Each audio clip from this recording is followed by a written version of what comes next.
Good day, folks. Near the end of this video, I will share with you some information about an organization solely dedicated to finding a cure for inclusion body myositis. But first, over the past couple of months, I've received several repeating comments from my YouTube channel viewers. First, from people who have been recently diagnosed with inclusion body myositis. They like the information provided in the IB myositis videos because they can learn what their future might look like so they can better prepare and plan for it. And secondly, from people who don't understand what it's like to have inclusion body myositis and question how it affects our daily lives. Inclusion body myositis, abbreviated as IBM, is a rare, relentless, progressive disorder of the skeletal muscle cells leading to severe atrophy and weakness. It's not a disease that can be sugar-coated in its ultimate severity. As the medical community becomes more aware of IBM, its prevalence in North America has grown to almost 10 per 1 million of the population, or as high as 51 per million of people over 50 years of age. IBM is generally resistant to all therapies, and its rate of progression appears to be unaffected by currently available treatments or medications to prevent IBM patients from its destructive nature. Weakness of the bicep and quadricep muscles are commonly the affected muscles to be noticed first. IBM commonly leads to major or total disability within 10 to 15 years of symptom onset. In up to 60% of cases, patients also develop dysphagia, which is difficulty of swallowing foods and liquids. My journey of having IBM contained both steps and plateaus. Unfortunately, the steps always seemed to be descending and the highs of the plateaus never lasted very long. I remember days soon after my diagnosis when I felt good and thought to myself, hey, maybe I won't have it bad, or I'm going to beat this disease. Early on, when I had trouble standing from a standard height chair, I found that repositioning my feet in a pigeon-toed manner made it easier for me to stand up. What I soon realized was that this was all occurrences of my body finding alternate ways of doing certain things. I now still position my feet in a pigeon-toed way when I get up, but now I also require the assistance from a lift chair mounted on a 5-inch riser to get up to that standing position. Once in a standing position, I rely on balance and luck to transfer unassisted to my power chair. My first recollection of an incident tied to this dreadful disease when an unexpected fall on the last step coming off the Great Wall in China in 2005. There were several incidents after that, of which many included an unexpected fall of which I had no idea what was causing them. In my early IBM falls, most of them totally unexplainable, I do remember sometimes feeling almost like an electric shock causing my knees to buckle. My falls were always straight down, and the weight of my body falling down a bit forward always overextended my toes on either or both feet, and a lot of pain in my toes and feet. As my quad muscles deteriorated, climbing or descending stairs became more of a chore for me. At first I did not even notice it, but found myself using the stair handrails more and more, then using the handrail to slightly pull myself up the stairs. As my condition worsened, I concentrated more on locking my knees in order to go down the stairs. I started to notice weakness in both of my wrists in late 2006, followed by weakness in my fingers. I mentioned it to my primary care physician and was referred to an orthopedic specialist. Although the orthopedic specialist suggested the initial hand weakness might be carpal tunnel syndrome, there were enough unanswered questions from the EMG tests that he referred me to a neurologist for further evaluation. Within 2 months, after more EMG and some blood tests, I had a diagnosis of this rare disease called inclusion body myositis, and 2 months later had the results from a muscle biopsy from my left quad muscle to verify the diagnosis. I guess I can say I was lucky because my total diagnosis time frame took only about 6 months, whereas some people bounce from doctor to doctor over a period of 2 to 4 years to get the correct diagnosis. Within a year or two of that point, I ended my desire to attempt any stairs or steps because my chances of falling had increased so much. In any discussion of IBM, the term atrophy is common. Muscle atrophy is defined as a decrease in the muscle mass. It can be partial or a complete wasting away of muscle. When the muscle atrophies, it leads to muscle weakness since the ability to exert muscle force is related to muscle mass. The degree and speed at which our muscles are wasting determine how fast or how slow the progression of IBM will be for us. Unfortunately, exercise will usually not help muscles that are in process of being atrophied, but moderate exercise may still help muscles that are not being affected by this condition. Combine the atrophy of my biceps with atrophy of my forearm flexor muscles, and in 12 years I have almost no arm, hand, or wrist strength. If the good Lord wouldn't have created our hands with the thumbs opposite the other fingers, I would have zero ability to grasp anything. Another problem is the ability to sometimes release something from in between my thumb and fingers.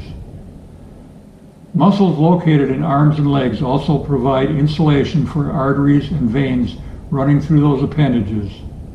In my experience, I've noticed as my muscles thinned out in my arms and legs, my hands and feet became more susceptible to feeling cold, sometimes very cold, and now the ability to put on a pair of gloves unassisted is a thing of the past. I found it very difficult within the year of my diagnosis in 2007 to climb stairs because of depleting muscles in my legs. By 2009, my weakness warranted us moving from a multi-level to a single-level home. One of the first things we had to do was install a ramp at our front door of our newly purchased home. By 2011, and after many falls, I had to change my mobility to about 80% use of a power chair and only 20% by using my legs, but only on a hard and flat surface.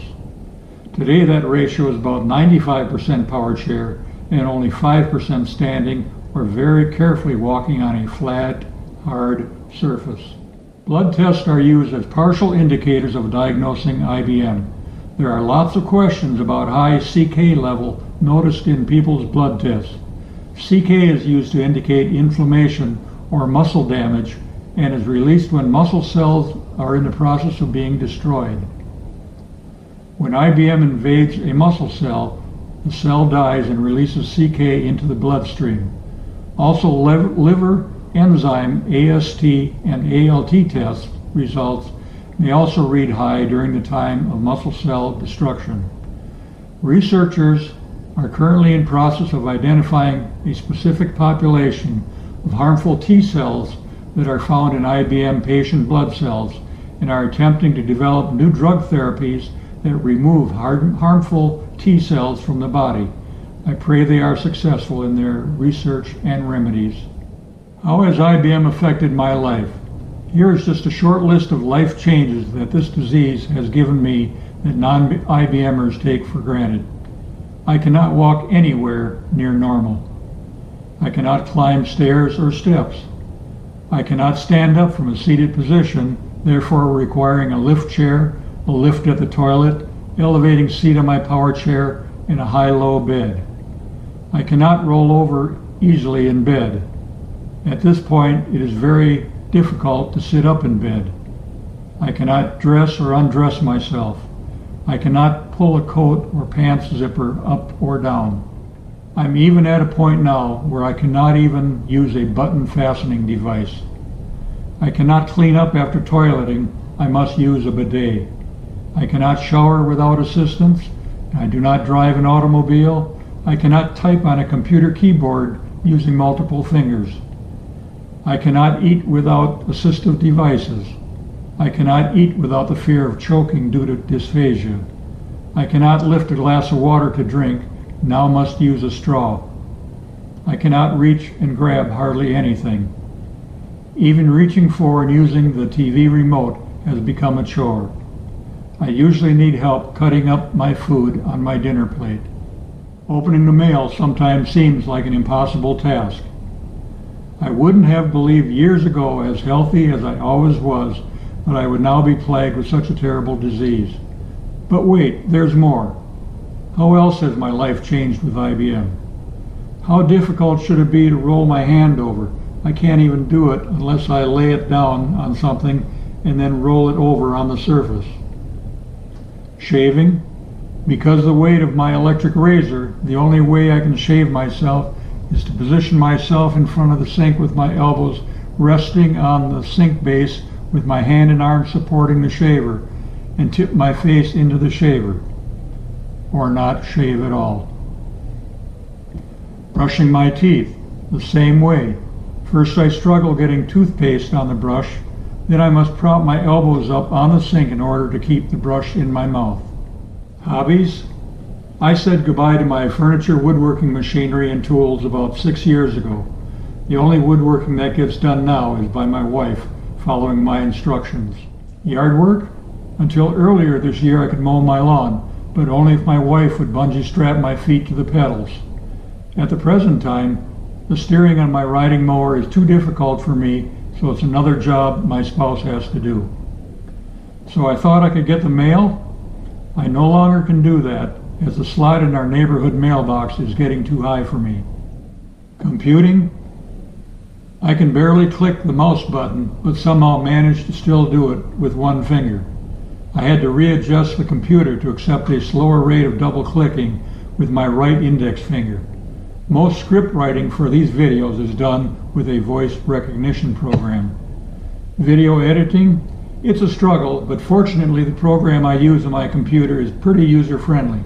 In fact, making these videos is one of the only complete tasks that I can still do myself, with the exception of some camera work that my wife helps me with. Riding my scooter? I bought a new scooter 3 years ago and put on 2,500 miles. I don't use it as often anymore because my arms are getting so weak that it's difficult to make tight turns with it. There are some days when even reaching up to put my glasses on my face becomes a real chore. Sports? I used to go to many basketball and baseball games, but now it's such a hassle being in a power chair to do so. And doing the bathroom trips at these events became a living nightmare for me and my spouse. Opening a door? It's sad when you realize you can't even grasp and turn a simple interior doorknob to open it. If I can get the knob turned, my arms are often too weak to open the door.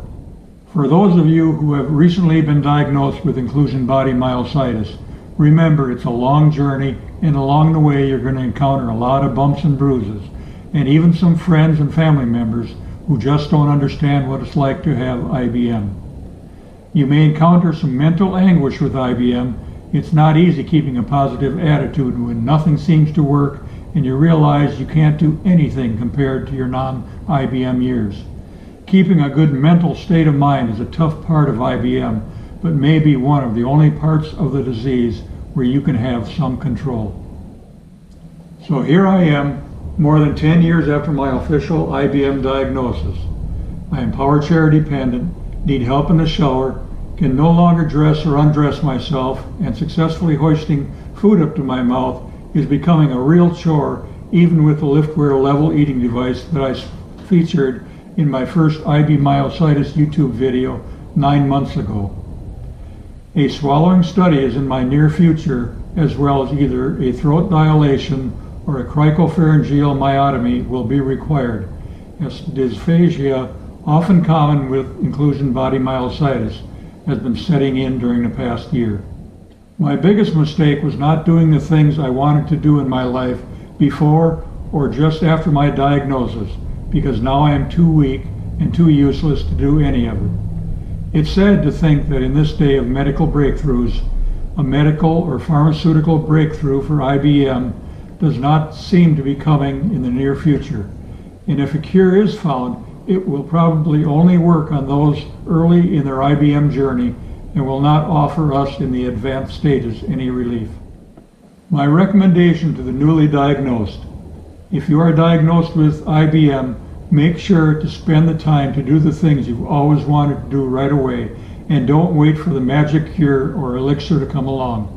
Unfortunately, chances are IBM is just like a lot of other muscular dystrophies in that a cure will be very difficult to develop, and only very dedicated research will find a cure for it. I'm sorry to end on such a sad note, but as I said in the beginning of this video, IBM is not a disease that can be sugar-coated, and no one with this disease should have the expectation that someone's going to just snap their fingers and everyone will be cured. IBM is an adult onset disease, and there are so many people that don't realize it yet, but will be affected in one way or another by this disease. However, there is an organization dedicated to trying new avenues in researching a cure for IBM. That organization is called Catalyze a Cure Foundation. The foundation's mission is to cause greater progress towards the medical treatment expressly for IBM. The core principles of this foundation are a PhD-designed medical research program involving foundation advisors with a keen interest in finding a cure for IBM, coupled with a broad fundraising program to fuel their scientific work or other catalytic activities aimed solely at finding a cause and a cure for IBM, and a very low administrative expense cost ratio, with administrative work being accomplished by volunteers. In other words, donation money goes directly to IBM research and not administrative costs. While I realize that my IBM is probably too far advanced to take advantage of any cure that is found in the near future, I think all about the people who have been recently diagnosed or have yet to learn that they may be affected by this horrible disease.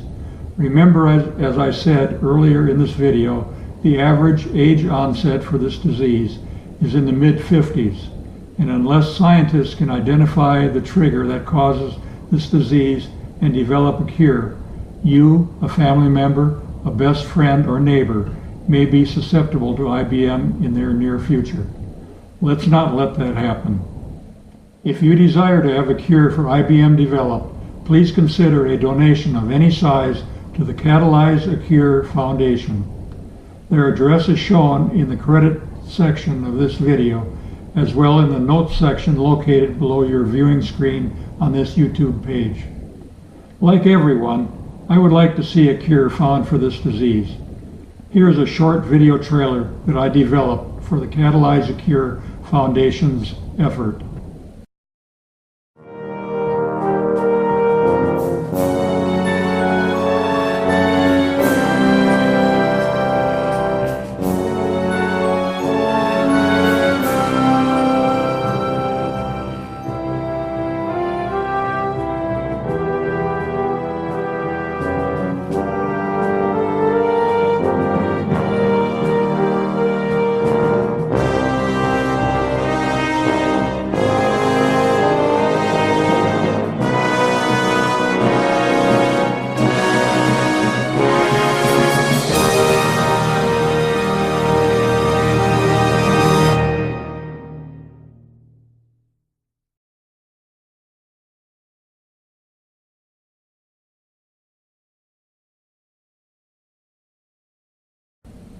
Stay strong, my friends.